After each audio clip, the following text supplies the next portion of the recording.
ክርስቶስ መድኃኒነ መጻ ወሐመ ወበሕማማቲሁ አድኃነነ። ክርስቶስ መድኃኒታችን ሰው ሆኖ መጥቶ መከራ ተቀበለ፣ በመከራውም አዳነን። ዛሬ ለሕማማት ሁለተኛ ቀን ማክሰኞ ነው። እግዚአብሔር አምላኬ በሕማማቱ ምን አደረገልኝ በሚለው በዛሬው ዕለት ማክሰኞ ቀን ምን እንደተፈጸመ ምን እንደሆነ ረድኤተ እግዚአብሔርን አጋዥ በማድረግ እንሰማለን። በዓለማችን ያለውን መከራውን፣ ስቃውን፣ ደዌውን፣ ጭንቀቱን፣ ፈተናውን፣ ወረርሽኙን፣ ቸነፈሩን ይህን የሚያስፈራውን ሁሉ ያርቅላችሁ፣ ያርቅልን፣ ከዓለም ሁሉ ያርቅልን። እግዚአብሔር ለብርሃነ ትንሣኤው ያድርሰን። ማክሰኞ የግብረ ሕማማት ንባብ የሁለተኛው ቀን ንባብ ይነበብበታል። የሰሙነ ሕማማቱም ሁለተኛ ቀን ስለሆነ ሕማሙ ይነገርበታል። በወንጌል እንደተጻፈ ግን ዛሬ መድኃኒታችን ኢየሱስ ክርስቶስ ምን አደረገ? ጸሐፍት ፈሪሳውያንስ በዛሬው ቀን ምን ሲሰሩ ዋሉ የሚለው እንመለከታለን። ከጸሐፍት ከፈሪሳውያን ምን እንዳደረጉ ልንገራችሁና እንደ ትላንቱ እንደ ሰኞው ዛሬም ስብሰባቸውን አድርገዋል። በዚያን ጊዜ ይላል ማክሰኞ ቀን የካህናት አለቆች የሕዝብም ሽማግሌዎች በቀያፋ በሚባለው በሊቀ ካህናቱ ግቢ ለሁለተኛ ቀን ስብሰባ አድርገዋል። በዛሬው ስብሰባ ላይ የተነጋገሩት ነገር እንዴት በተንኮል ኢየሱስ ክርስቶስን አስይዘን እንዴት የሐሰት ፍርድ በሱ ላይ አስፈርደን እንገድለዋለን የሚል ምክር ተማከሩ። ምክራቸው የማክሰኞውም አልጸናላቸውም።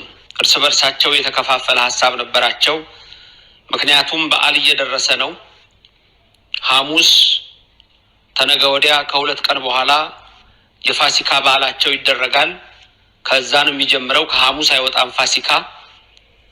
ከግብፅ የወጡበትን ቀይ ባህርን ተሻግረው የሄዱበትን ያንን ፋሲካቸውን ሲያከብሩ ስለነበረ በተለይ ከግብፅ ከወጡ በኋላ በአፍለኛ እንዲሁም ደግሞ በተለያዩ በንፍሮ አክብረውታልና የቂጣው በዓል ተብሎ ይታወቃል።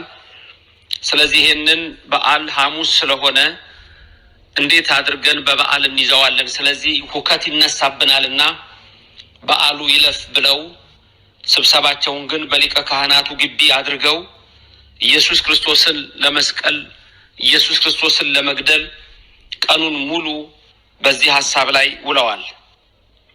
መድኃኒታችን ኢየሱስ ክርስቶስ በዚህ ቀን ምን አደረገ? ለእኛስ ምን አደረገልን የሚለውን ስናይ በቢታንያ በስምዖን ዘለምጽ ቤት ፋሲካውን እነሆ ከማድረግ ከሁለት ቀን በፊት በዛ በስምዖን ቤት እንደተገኘ የማቴዎስ ወንጌል ምዕራፍ 26 ይነግረናል። እዛ የሆነውን ታሪክ እንመለከታለን። ከዛ በፊት ይሄ ብዙዎች ሮብ ቀንም አድርገው ይተርኩታል፣ ግን ማክሰኞ ቀን ነው። በማክሰኞ ቀን የሆነ ነው። የማቴዎስ ወንጌልን ስትመለከቱ ምዕራፍ 1 ላይ የሚናገረው ቃል አለ። ወሶበ ፈጸመ እግዚ ኢየሱስ ዘንተ ኩሎ ነገረ ይቤሎሙ ለአርዳኢሁ። ኢየሱስ እነዚህን ቃሎች ሁሉ በፈጸመ ጊዜ ለደቀ መዛሙርቱ እንዲህ አላቸው ነው የሚለው። ምን አላቸው? ተአምሩሁ ከመ እምድኅረ ክልኤ መዋዕል ይከውን ፋሲካ። ከሁለት ቀን በኋላ ፋሲካ እንዲሆን ታውቃላችሁ አላቸው። ስለዚህ ይህን ንግግር የሚናገረው መድኃኒታችን ኢየሱስ ክርስቶስ ማክሰኞ ቀን ነው። ከሁለት ቀን በኋላ ማለት ከዛሬ ነገ ሮብ አለ፣ ሐሙስ በዓሉ ይሆናል። ስለዚህ ከሁለት ቀን በኋላ ፋሲካ እንደሆነ ታውቃላችሁ ማለት እነሆ ነገ ረቡዕ ነው፣ ተነገ ወዲያ ደግሞ ሐሙስ ነው። የፋሲካው በዓል የዛን ቀን ይሆናል። ስለዚህ በግልጽ እንድታውቁ ተነግራችኋለሁ። የሰው ልጅ ሊሰቀል አልፎ ይሰጣል አላቸው። መቼ ነው አልፎ የሚሰጠው? የፋሲካው ቀን ነው። ምክንያቱም የፋሲካው ቀን የፋሲካው በግ ራሱ መድኃኒታችን ኢየሱስ ክርስቶስ ነው። እስራኤል ከግብጽ ሲወጡ መከራውና ቸነፈሩ የተጠፋላቸውና ሞተ በክሩ ከነሱ የተሰወረው ነጩን በግ አርደው ነበረ። ደሙንም በበራቸው በጉበናቸው ቀብተውት ነበረ። አብርሃም ልጁ ይስሐቅን ሊሰዋ በሞሪያ ተራራ በወጣ ጊዜ እግዚአብሔር አምላክ ቀንዱ በዕፀ ሳቤቅ የተያዘ ነጭ በግ አሳይቶት ነበረ። ያ ነጭ በግ ቤዛ ይስሐቅ፣ የይስሐቅ ቤዛ የሆነው የሁላችን መድኃኒት ኢየሱስ ክርስቶስ ምሳሌው ነበረ። ቀድሞ ጀምሮ በብሉይ የነበሩ መስዋዕቶች ሁሉ ለአማናዊው መስዋዕታችን ለኢየሱስ ክርስቶስ አምሳልና መርገፍ ነበሩ። ለዚህ ነው ቅዱስ ጳውሎስ በዕብራውያን መልእክቱ ምዕራፍ 1 ላይ እግዚአብሔር አምላክ እርሱ አስቀድሞ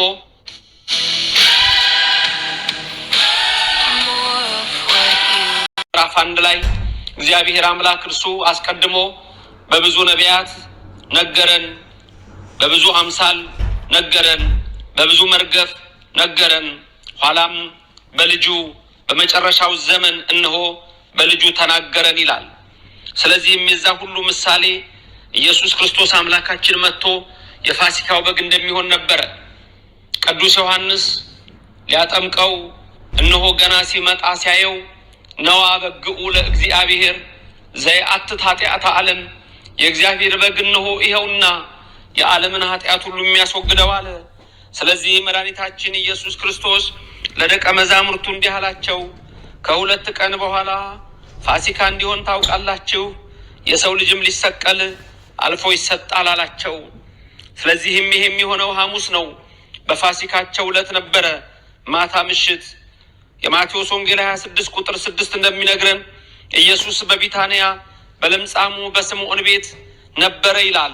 በዛም ደቀ መዛሙርቱ እንዳሉ ማክሰኞ ቀን ያደረገውን ስናይ አንዲት ሴት ይላል ዋጋው እጅግ የበዛ ሽቶ የሞላው የአልባስጥሮስ ብልቃጥ ይዛ ወደ መድኃኒታችን ወደ ኢየሱስ ክርስቶስ ቀረበች ይላል። ይህቺ ሴት ስለ ግል ሕይወቷ በቤተ ክርስቲያናችን የተጻፈው ታሪክ ሲነግረን እጅግ መልካም የሆነች ውብ የሆነች ሴት ነበረች። አንድ ቀን ግን መላ ሰውነቷን በመስታወት እያየች ይሄ ስጋ በስባሽ፣ ይሄ ስጋ አፈር፣ ይሄ ስጋ ጠፊ ነው አለች። በዝሙት ህይወት ነበር የምትኖረውና የዝሙት ህይወቷ አሰልችቷታል። ከዛ የምትወጣበት መንገድ ትሻ ነበር። ኃጢአት የከበዳት፣ ኃጢአት ያስጨነቃት፣ ኃጢአት እነሆ እጅግ አድርጎ በመከራ ያዛት ሴት ነበረች። ውበቷን ሁሉ ስታየው አፈር እንደሚሆን ሲገባት ከዚህ ሁሉማ እነሆ ኃጢአትን የሚያስወግድ ኢየሱስ ክርስቶስ መጥቷል ብለዋል። እነሆ ያስኩትን ይሄንን ብር ሽቶ ገዝቼበት ያንን ሽቶ ሄጄ በሱ ላይ አፍስሼ ስለ ኃጢአቴ ይቅር በለኝ ይለዋለሁ ብላ ያሰበች ምስኪን ሴት ነበረች። ወደ ሽቶ ሻጭ ሄዳም የ300 ብር ሽቶ ስጠኝ ስትለው እንዲህ አይነት ሽቶ ዋጋ የለኝም፣ እንዲህ አይነት ሽቶ የለም፣ በ300 ዲናር እንዴት ነው ከየት ነው የሚመጣው ሽቶ? ይሄንን ዋጋ እነሆ ብዙ ሽቶዎች ከሆነ ውሰጂ፣ አይደለም አንድ ሽቶ በ300 ብር ስጠኝ አለችው። የዛን ጊዜ ይሄ የለኝም ስትል የዛ ሰው የነጋዴው እናት ከጓዳ ሰምታ ልጄ አንድ ሽቶ አለ እዚህ ቦታ እሱን ስጣት፣ እሱ ደግሞ ነብዩ ሳሙኤል ይዞት የነበረው እነሆ ሽቶ ነው፣ ዳዊትን የቀባበት ሽቶ ነው፣ ሶሎሞንም ከዛ በተረፈው ነክሶበታል፣ ተቀብቶበታል። ስለዚህ እሱን ሽቶ ሽጥላት አለችው። በ300 ብር እነሆ ያንን ሽቶ ሸጠላት። ቀጥታ ወደ ስምዖን ቤት ሄደች። ኢየሱስ ክርስቶስ ማክሰኞ ቀን በስምዖን ቤት በማዕድ ተቀምጦ ሳለ ገባች ሴቲቱ፣ በራሱ ላይም አፈሰሰችው። ይህን ጊዜ ደቀ መዛሙርቱ ተቆጡ ይላል። ይህንን የሚለው ምንድነው? የተቆጣው ይሁዳ ነው። የተቆጣበት ምክንያት ምንድነው? ለምንድነው ይሄ ሽቶ ዝም ብሎ የሚፈሰው? ለምንድነው ለጥፋት የሚሆነው? ሴቲቱ ግን በራሱ ላይ አፍስሳ እግሮቹንም አብሳ ነበረ። የዛን ጊዜ እነሱ በልባቸው ይሄን ሲሉ ኢየሱስ ክርስቶስ በልባቸው ያሰቡትን አውቋል። እችን ሴት ለምን ታደክሟታላችሁ?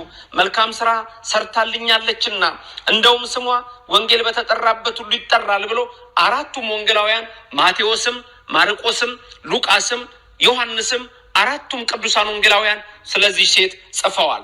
ወንጌል በተነሳበት ሁሉ የዚህ ሴት ስሟ ይነሳል አላቸው። እችን ሴት ለምን ታደክሟታላችሁ? ቀጥሎ ያለው መድኃኒታችን ኢየሱስ ክርስቶስ ምንድን ነው? ይሁዳ ተሸጦ እነሆ ብሩ ቢመጣ 300 ብር ለድሆች ይሆን ነበር አለ። ይሁዳ ማለት ደግሞ ወደዛ መጥቶ ምዳይ ምጽዋት ይዞ ከ100 ብር 10 ብር የሚከፈለው ሰው ነበር። ልብ በሉ፣ ከ100 ብር 10 ብር ስለሚከፈለው ከ300 ብር ስንት ጎሏል? 30 ብር ማግኘት ሲችል አልቻለም፣ አላገኘም። ለድሆች ቢሆን አለ።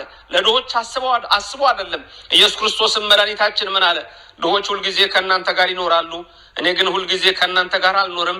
እርሷ ይህን ሽቶ በሰውነቴ ላይ አፍስሳ ለመቃብር ያደረገች፣ እውነት እላችኋለሁ የወንጌል በዓለም ሁሉ በማናቸውም ስፍራ በሚሰበክበት እርሷ ያደረገችው ደግሞ ለእርሷ መታሰቢያ እንዲሆን ይነገራል አላቸው። ይሁዳ ተቆጣ። እነሆ በዛ በስምዖን ዘለምጽ ቤት በቢታንያ ይህች ሴት የኃጢአት ስርየት አገኘች። ዛሬ መድኃኒቴ ኢየሱስ ክርስቶስ በማክሰኞ በሕማሙ ዕለት ምን አደረገልኝ? በሊቀ ካህናቱ ግቢ ተሰብስበው እንስቀለው እንግደለው እያሉ እነሱ ሲናገሩ፣ እሱ ግን ኃጢአትን እያስወገደ ነበር። በደሏ የበዛባትን ኃጢአት ከበደሏ እየደመሰሰ ነበረ። ወገኖቼ ዛሬ በዚች ሴት የምንመሰለው እኔና እናንተ ነን። በደላችን የበዛ ኃጢአታችን የበዛ አፈር የሆነ ስጋ የተሸከምን በስራችን የማንድን በምግባራችን የማንፈወስ በሱ ብቻ የምንድን በሱ ብቻ የታመንን እኛ ነን። በዛሬው ቀን ያደረገልኝ ምንድነው? አምላኬ እግዚአብሔር ኃጢአቴን ሲደመስስ ነው የሚታየኝ። መላ ዘመኗን በዝሙት ውስጥ የነበረችን ሴት እንደፈወሰ ዛሬም እኛን እንደሚፈውሰን ዛሬ እኔን እንደሚያድነኝ ነው የማየው። እያንዳንዳችሁ ይሄን በልባችሁ ሳሉት። ያችን ሴት ያዳነ ሊያድነኝ ነው በሉ። ያችን ሴት የፈወሰ ሊፈውሰኝ ነው በሉ። ብዙዎች እንዳትድኑ ሊጥሩ ይችላሉ። ሰይጣን ብዙ ነገሮች ሊያደርግ ይችላል። ብዙ ግድግዳዎች ሊሰራ ይችላል። ብዙ አጥሮች ሊያጥር ይችላል። ብዙ ነገር በህይወታችሁ ሊሰራባችሁ ይችላል። በብዙ መንገድ ከእግዚአብሔር ጋር እንዳትገናኙ ሊያደርጋችሁ ይችላል። ልብ በሉ። በዚህ ሰዓት በመላ ዘመኗ በዝሙት ውስጥ የነበረችውን ሴት፣ በኃጢአት ውስጥ የነበረችውን ሴት ይቅር በለኝ ብላ እነሆ ሽቷን ይዛ ወደሱ ብትመጣ የዛን ጊዜ ኃጢአቷን ሁሉ ደምስሶላታል። እናንተም እንዲበሉ፣ አዎ ዛሬ የምሰጥ ሽቶ የለኝም በሉ። ዛሬ የማቀርብልህ ሽቶ የለኝም በሉ። ኃጢአቴ እነሆ የበዛ ነው። ኃጢአቴ የሸተተ ነው።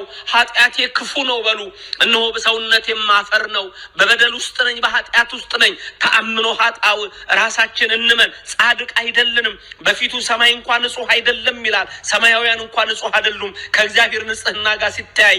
አንተ ግን አምላኬ ሆይ ይበሉት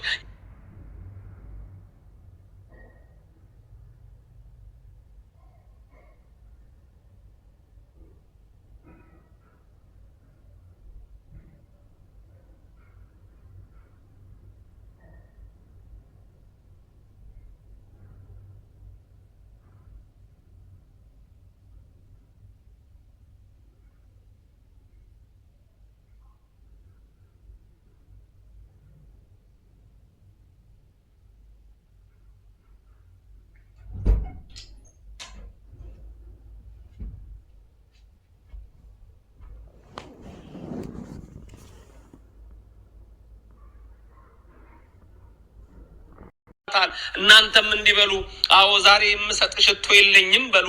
ዛሬ የማቀርብልህ ሽቶ የለኝም በሉ። ኃጢአቴ እነሆ የበዛ ነው።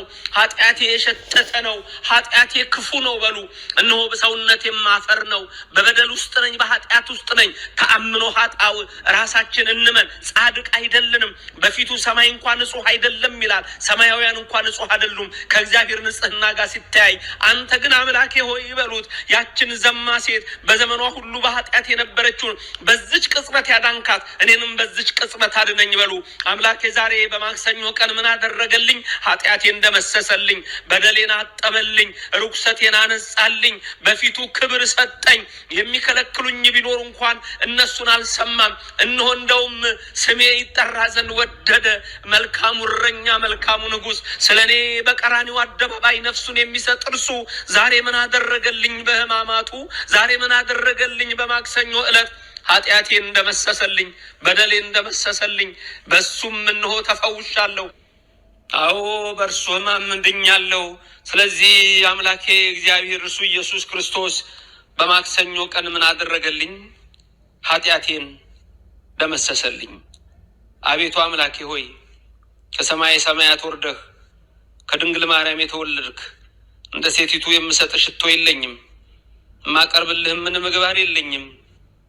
አንተ ግን የመጣሁት ለበሽተኞች ነው ብለሃልና ከኃጢአቴ አንጻኝ፣ ከሚያስፈራው ሕመም ሰውረኝ።